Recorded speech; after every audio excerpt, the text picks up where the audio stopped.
The one thing they all have in common, I think, is they're hungry. And I know that sounds simplistic, but I believe that's the single most important element that separates the quality of people's lives.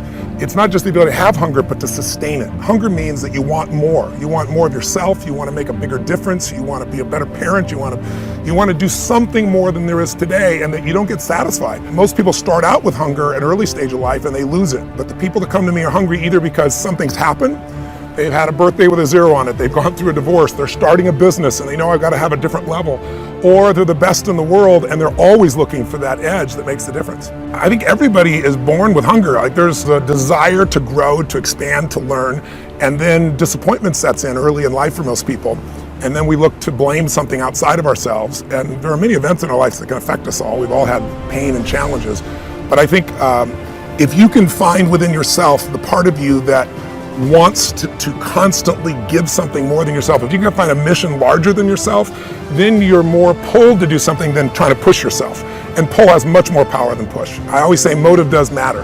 That if your motive is to serve something greater, there is an energy that comes up inside of you. So I feed 2 million people a year because somebody fed my family when I was 11 years old, and now this year we're feeding 4 million. I want to do more in that area. And every business I'm in, that drive just doesn't go away. The capacity to strengthen and increase your hunger is the one common denominator amongst the most successful people.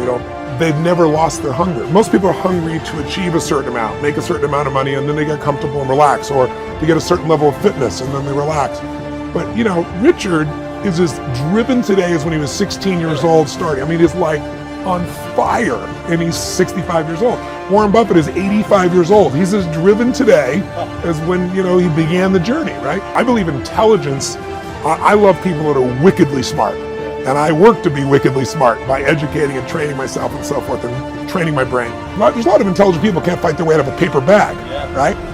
Hunger is the ultimate driver, because if you're hungry, you can get the strategy, you can get the answer. If you can't model it, you can find it. So hunger, modeling would be maybe the next best skill. Knowing that success leaves clues.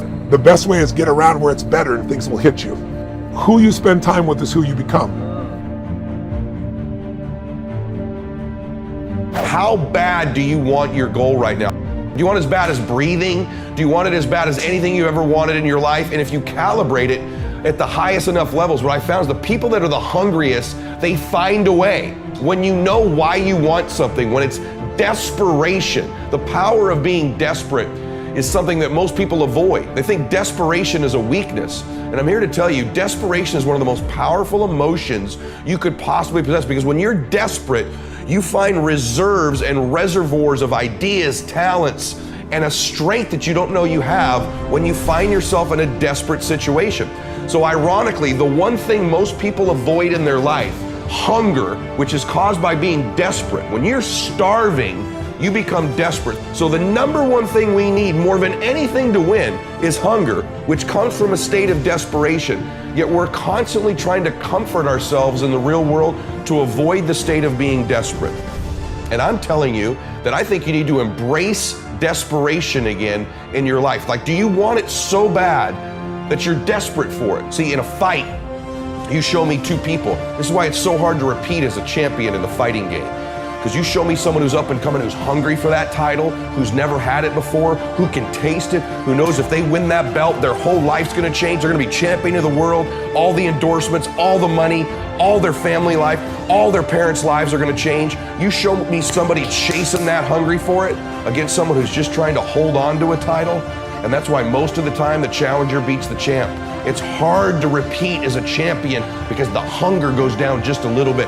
The greatest athletes, the Kobes, the Bradys, the Jordans of sports, have a way of feeding their hunger all the time and increasing it. What separates them isn't just their work ethic, isn't just their talent, although those things matter, isn't just they practice more. What separates them is they're just hungrier. They somehow find a way as they climb up the ranks and win championships to get even hungrier for more, where 99% of the athletes lose just a little bit of their edge once they get that first championship, that first pro contract, that first big amount of money, that first world championship. They just lose their hunger a little bit. And then there's the elite, they get hungrier. It feeds the beast.